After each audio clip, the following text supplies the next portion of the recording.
നമസ്കാരം. മലയാളി വാർത്തയിലേക്ക് സ്വാഗതം. വോട്ടിംഗ് മെഷീൻ സൂക്ഷിച്ച സ്ട്രോങ് റൂം തുറന്നെന്ന ആരോപണം കോഴിക്കോട് കത്തിക്കയറുകയാണ്. കോഴിക്കോട് വെള്ളിമാടുകുന്ന് JTD കോളേജിലെ സ്ട്രോങ് റൂം അനധികൃതമായി തുറന്നെന്ന ആരോപണം UDF ഉന്നയിക്കുകയായിരുന്നു. സ്ട്രോങ് റൂം നേരിട്ട് പരിശോധിക്കണമെന്ന് UDF സ്ഥാനാർത്ഥികൾ ആവശ്യപ്പെടുകയുണ്ടായി. സ്ഥാനാർത്ഥികളുടെ അറിവോടുകൂടിയല്ല മുറി തുറന്നതെന്നും UDF വ്യക്തമാക്കി. കൃത്യമായ നോട്ടീസ് ഇല്ലാതെ മുറി തുറക്കാൻ പറ്റില്ല എന്ന് പറഞ്ഞിരുന്നതാണ്. എന്തുകൊണ്ടാണ് തുറക്കുന്നതെന്ന് ബോധ്യപ്പെട്ടാൽ അതനുസരിച്ച് ചെയ്യാമെന്ന് പറഞ്ഞിരുന്നതാണ്. എന്നാൽ അത്തരത്തിലൊരു നീക്കവും ഉണ്ടായില്ല എന്നും പേരാമ്പ്രയിലെ UDF സ്ഥാനാർത്ഥി ഫാത്തിമ തഹ്ലിയ ആരോപിച്ചു. റൂം തുറക്കുന്ന കാര്യം റിട്ടേണിംഗ് ഓഫീസർ ഫോണിൽ വിളിച്ച് അറിയിച്ചിരുന്നതായിട്ടാണ് ഫാത്തിമ പറയുന്നത്. തിങ്കളാഴ്ച രാവിലെ 8 മണിക്ക് റിട്ടേണിംഗ് ഓഫീസർ ഫോണിൽ വിളിച്ച് 9 മണിക്ക് എത്തണമെന്ന ആവശ്യം ഉന്നയിച്ചു. 11 മണിയായപ്പോൾ താൻ പ്രതിനിധിയെ അയച്ചു. എന്നാൽ അപ്പോഴേക്കും റൂം തുറന്നിരുന്നു. സുരക്ഷാ വീഴ്ച ഉണ്ടായിട്ടുണ്ട്. അട്ടിമറി ശ്രമമാണ് നടന്നത്. ഈ പ്രദേശം പൂർണ്ണമായും BSFന്റെ സുരക്ഷയിലാക്കണം. സ്ട്രോങ് റൂമിന്റെ പരിസരത്തുള്ള സ്പെയർ റൂം പൂർണ്ണമായി അടച്ചുപൂട്ടണമെന്നും DCC പ്രസിഡന്റ് K പ്രവീൺകുമാർ ആരോപിക്കുകയുണ്ടായി. സംഭവത്തിൽ ഉദ്യോഗസ്ഥർക്കെതിരെ നടപടി വേണമെന്നാണ് കോൺഗ്രസിന്റെ ആവശ്യം. സ്ട്രോങ് റൂമിന് സമീപത്തെ മുറി തുറന്നതിൽ തിരഞ്ഞെടുപ്പ് അട്ടിമറി സാധ്യതയുണ്ട്. മെറ്റീരിയൽ സൂക്ഷിക്കേണ്ടത് സ്ട്രോങ് റൂമിന് അടുത്തല്ല എന്നിരിക്കെ അത്തരത്തിൽ സംഭവിച്ചിരിക്കുന്നു. മാത്രമല്ല, കേന്ദ്രസേനയ്ക്ക് മാത്രം പ്രവേശനമുള്ള സ്ഥലത്ത് സംസ്ഥാന സർക്കാർ ജീവനക്കാരും കേരള പോലീസും കയറിയിരിക്കുകയാണ്. ഇത് ഗുരുതര വീഴ്ചയാണ്. അതിനാൽ ഉദ്യോഗസ്ഥർക്ക് നടപടി വേണമെന്നാണ് കോൺഗ്രസ് ആവശ്യപ്പെടുന്നത്.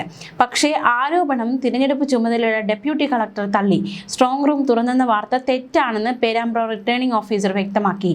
സീൽ ചെയ്യാത്ത മുറിയാണ് സ്ഥാനാർത്ഥികളുടെ ഏജന്റുമാരുടെ സാന്നിധ്യത്തിൽ തുറന്നതെന്നും പേരാമ്പ്ര റിട്ടേണിംഗ് ഓഫീസർ വ്യക്തമാക്കി. സോഫ്റ്റ്വെയറിലെ വിവരങ്ങൾ അപ്ഡേറ്റ് ചെയ്യുന്നതിനായി പോളിംഗ് രേഖകൾ സൂക്ഷിച്ച മുറിയാണ് തുറന്നത്. വോട്ടിംഗ് മെഷീനുകളോ പോസ്റ്റൽ ബാലറ്റുകളോ സൂക്ഷിച്ച മുറിയല്ല തുറന്നത്. അതേസമയം BJPയും സംഭവത്തിൽ പ്രതികരണവുമായി എത്തി. കോഴിക്കോട് JTD സ്കൂളിൽ സജ്ജമാക്കിയ വോട്ടിംഗ് യന്ത്രങ്ങൾ സൂക്ഷിച്ചിരുന്ന സ്ട്രോങ് റൂം തുറന്നതിൽ ഗുരുതര വീഴ്ചയാണ് സംഭവിച്ചിരിക്കുന്നത്. BJP സംസ്ഥാന സെൽ കോർഡിനേറ്റർ VK സജീവന്റെ പ്രതികരണം: ഏത് കാരണത്താലായാലും കൃത്യമായ മുന്നറിയിപ്പോ നോട്ടീസോ ഇല്ലാതെ ഇത്തരം ഒരു തെറ്റായ കീഴ്വഴക്കം പ്രവൃത്തി ചെയ്തത് തെറ്റായ കാര്യമാണ്, തെറ്റായ കീഴ്വഴക്കമാണ്. സാധാരണ വോട്ടെണ്ണൽ കേന്ദ്രം തുറക്കുന്നത് വോട്ടെണ്ണുന്ന ദിവസമാണ്. അത് അനധികൃതമായി തുറക്കുന്നത് ചട്ടവിരുദ്ധമാണ്. JTD സ്കൂളിൽ വോട്ടെണ്ണുന്നത് വരെ കേന്ദ്രസേനയുടെ സുരക്ഷ ശക്തമാക്കണമെന്നും VK സജീവൻ ആവശ്യം ഉന്നയിക്കുകയുണ്ടായി. ഇന്നലെ രാവിലെ 11:30യോടെയാണ് സ്ട്രോങ് റൂം തുറന്നത്. പക്ഷേ JTDയിലെ സ്ട്രോങ് റൂം തുറന്നു എന്ന രീതിയിൽ വരുന്ന വാർത്ത തെറ്റാണെന്നാണ് പേരാമ്പ്ര റിട്ടേണിംഗ് ഓഫീസർ വ്യക്തമാക്കുന്നത്. തിരഞ്ഞെടുപ്പുമായി ബന്ധപ്പെട്ട എൻകോർ സോഫ്റ്റ്വെയറിലെ വിവരങ്ങൾ അപ്ഡേറ്റ് ചെയ്യുന്നതിനായി പേരാമ്പ്ര മണ്ഡലത്തിലെ പോളിംഗ് രേഖകൾ സൂക്ഷിച്ച് സീൽ ചെയ്യാത്ത മുറിയാണ് സ്ഥാനാർത്ഥികളുടെ ഏജന്റുമാരുടെ സാന്നിധ്യത്തിൽ തുറന്നത്. ആ വാദം ഒരു വശത്ത് ഉയരുകയാണ്. ഇലക്ട്രോണിക് വോട്ടിംഗ് മെഷീനുകളോ പോസ്റ്റൽ ബാലറ്റുകളോ സൂക്ഷിച്ച മുറിയല്ല തുറന്നതെന്നും റിട്ടേണിംഗ് ഓഫീസർ വ്യക്തമാക്കി. എന്തായാലും അട്ടിമറിയുണ്ട് എന്നാണ് UDFന്റെ സംശയം. കേന്ദ്രസേന ഇറക്കണമെന്ന് BJP ആവശ്യപ്പെടുന്നു. തിരഞ്ഞെടുപ്പ് അട്ടിമറിക്കാൻ ശ്രമം നടന്ന സംഭവത്തിൽ അങ്ങേയറ്റ ദുരൂഹതയുണ്ടെന്നാണ് കോൺഗ്രസ് നേതാക്കളായ MK രാഘവൻ, DCC അധ്യക്ഷൻ പ്രവീൺ കുമാർ, അതുപോലെ തന്നെ സ്ഥാനാർത്ഥി ഫാത്തിമ തഹ്ലിയ അടക്കമുള്ളവർ ആരോപിക്കുന്നത്. സ്ട്രോങ് റൂമിലെ സുരക്ഷ പൂർണ്ണമായും BSFനെ ഏൽപ്പിക്കണമെന്നും നേതാക്കൾ ആവശ്യമുന്നയിച്ചിരിക്കുകയാണ്. എന്തായാലും തുറന്നത് സീൽ ചെയ്ത മുറി ആയിരുന്നില്ല. വോട്ടെടുപ്പിന് ശേഷം വോട്ടിംഗ് മെഷീനുകളും വരണാധികാരി സൂക്ഷിക്കേണ്ട ഡയറി അടക്കമുള്ള രേഖകളും JTDയിലേക്ക് പോലീസ് സംരക്ഷണയിൽ കൊണ്ടുവന്നിരുന്നു. EVMകളും VVPATകളും കെട്ടിടത്തിന്റെ 1-ാം നിലയിലെ സ്ട്രോങ് റൂമിലാണ് കേന്ദ്ര നിരീക്ഷകരുടെയും സ്ഥാനാർത്ഥികളുടെ ഏജന്റുമാരുടെ സാന്നിധ്യത്തിൽ സീൽ ചെയ്ത് സൂക്ഷിച്ചിരുന്നത്. ഈ മുറി പിന്നീട് തുറന്നിട്ടില്ല എന്നാണ് വാദം. എന്നാൽ വരണാധികാരി കൈവശം വയ്ക്കേണ്ട രേഖകൾ കെട്ടിടത്തിന്റെ 2-ാം നിലയിലുള്ള മെറ്റീരിയൽ റൂമിലാണ് സൂക്ഷിച്ചിരിക്കുന്നത്. ഇത് സീൽ ചെയ്ത മുറിയല്ല. കമ്മീഷന്റെ നിർദ്ദേശപ്രകാരം എൻകോർ സോഫ്റ്റ്വെയറിലെ പരിശോധിച്ച് അന്തിമമായി അപ്രൂവ് ചെയ്യേണ്ടത് തിങ്കളാഴ്ചയായിരുന്നു. ഇതിന്റെ ഭാഗമായി പ്രിസൈഡിംഗ് ഓഫീസർമാരുടെ ഡയറിയിലെ വിവരങ്ങൾ ഒത്തുനോക്കി അപ്ഡേറ്റ് ചെയ്യാനാണ് മുറി തുറന്നത്. LDFനെ പ്രതിനിധീകരിച്ച് AK മുക്സിൻ, UDFനെ പ്രതിനിധീകരിച്ച് K ഷക്സാത്ത് എന്നിവരുടെ സാന്നിധ്യത്തിലാണ് മുറി തുറന്നത്. പകൽ 1:50 മുറി പൂട്ടിയതായും കളക്ടർ വ്യക്തമാക്കി. എന്തായാലും ജില്ലയിലെ 7 മണ്ഡലങ്ങളിലെ വോട്ടിംഗ് മെഷീനുകൾ സൂക്ഷിച്ചിരുന്ന വെള്ളിമാടുകുന്ന് JTDയിലെ സ്ട്രോങ് റൂമാണ് തുറന്നത്. എന്തായാലും ജീവനക്കാർ സ്ട്രോങ് റൂമിൽ കയറുന്ന ദൃശ്യങ്ങളും കോൺഗ്രസ് പുറത്തുവിടുകയുണ്ടായി. സ്ഥലത്ത് UDF നേതാക്കൾ തമ്പടിക്കുന്ന സാഹചര്യമുണ്ടായി. ഒരു പ്രതിഷേധം എന്ന രീതിയിൽ കാര്യങ്ങൾ കടക്കുന്ന സാഹചര്യമുണ്ടായി. പോലീസ് സുരക്ഷയിലാണ് ജീവനക്കാർ അകത്ത് കയറിയത്. എന്നാൽ ജീവനക്കാർ പ്രവേശിച്ചതിൽ പിഴവുണ്ടെന്നാണ് DCC പ്രസിഡന്റ് കോൺഗ്രസ് ആരോപിക്കുന്നത്.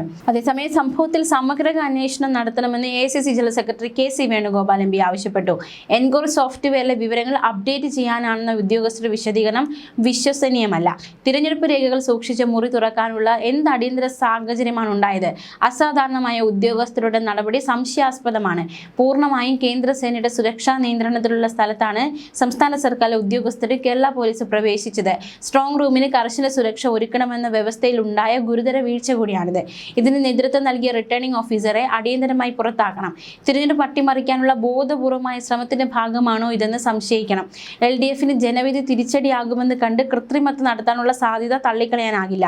അട്ടിമറി സാധ്യത കണക്കിലെടുത്ത് വോട്ടെണ്ണൽ ദിവസം വരെ സംസ്ഥാനത്തെ എല്ലാ സ്ട്രോങ് റൂമിന് മുന്നിലും കോൺഗ്രസ് പ്രവർത്തകരുടെ ശക്തമായ കാവൽ ഏർപ്പെടുത്തണമെന്നും KC വേണുഗോപാൽ പറഞ്ഞു.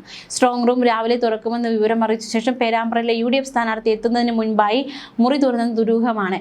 ശക്തമായ മത്സരം നടന്ന മണ്ഡലങ്ങളിലൊന്നാണ് പേരാമ്പ്ര. വർഗീയ വിദ്വേഷ പ്രചരണം ഉൾപ്പെടെ CPMന്റെ നേതൃത്വത്തിൽ UDF സ്ഥാനാർത്ഥിക്കെതിരെ നടന്നിരുന്നു. CPMന്റെ നേതൃത്വത്തിൽ വ്യാജരേഖകൾ ചമച്ച് കള്ളവോട്ടിന് ശ്രമം നടക്കുന്നുവെന്ന് ചൂണ്ടിക്കാട്ടി കോൺഗ്രസ് പരാതി നൽകിയിട്ട് നടപടിയുണ്ടായില്ല എന്നും KC വേണുഗോപാൽ വ്യക്തമാക്കി. വോട്ടെടുപ്പ് ദിവസം CPIMന്റെ നേതൃത്വത്തിൽ വ്യാപകമായി കള്ളവോട്ടിന് ശ്രമം നടക്കുകയും ചെയ്തു. കുറ്റ്യാടിയിലും കല്യാശ്ശേരിയിലും ഉൾപ്പെടെ സംസ്ഥാനത്തെ നിരവധി സ്ഥലങ്ങളിൽ CPM പ്രവർത്തകർക്കെതിരെ സമാന കേസുണ്ടെന്നും അതിനാൽ വ്യക്തമായ കാരണമില്ലാതെ വോട്ടിംഗ് യന്ത്രം സൂക്ഷിച്ച സ്ട്രോങ് റൂം തുറന്നതിന്റെ കാരണം കണ്ടെത്തണമെന്നും KC വേണുഗോപാൽ MP ആവശ്യപ്പെട്ടു. എന്തായാലും ശക്തമായ ആരോപണമാണ് ഉയർന്നിരിക്കുന്നത്. കൃത്യമായ നടപടി വേണമെന്ന ആവശ്യം, കേന്ദ്ര സേന ഇറക്കണമെന്ന് BJPയുടെ ആവശ്യം. എന്തായാലും വലിയ രീതിയിലുള്ള പേരാമ്പ്രയിൽ നമുക്കറിയാവുന്ന പോലെ തന്നെ അനൗൺസ്മെന്റ് വിവാദമൊക്കെ കത്തിക്കയറിയ ഒരു മണ്ഡലമാണ് പേരാമ്പ്ര. അതായത് LDFന്റെ അനൗൺസ്മെന്റിലാണ് UDF സ്ഥാനാർത്ഥി നമ്മുടെ സമുദായത്തിലെ കുട്ടിക്ക് വോട്ട് ചെയ്യണമെന്ന ആവശ്യം ഉന്നയിച്ച് അവർ വോട്ട് ചോദിക്കുന്നു എന്ന ആരോപണം LDFന്റെ അനൗൺസ്മെന്റിലുണ്ടായി. എന്നാൽ ഇതിനെതിരെ UDF രംഗത്ത് വന്നു. ഇതിനെതിരെ രംഗത്ത് വരുന്ന സാഹചര്യമുണ്ടായി. ഇത്തരത്തിൽ വലിയൊരു രാഷ്ട്രീയ പോരാട്ടം ഒക്കെ നടന്ന ഒരിടമാണ് പേരാമ്പ്ര. അവിടെയാണ് പുതിയൊരു വിവാദവും ഉടലെടുത്തിരിക്കുന്നത്. ന്യൂസ് ഡെസ്ക് മലയാളി വാർത്ത.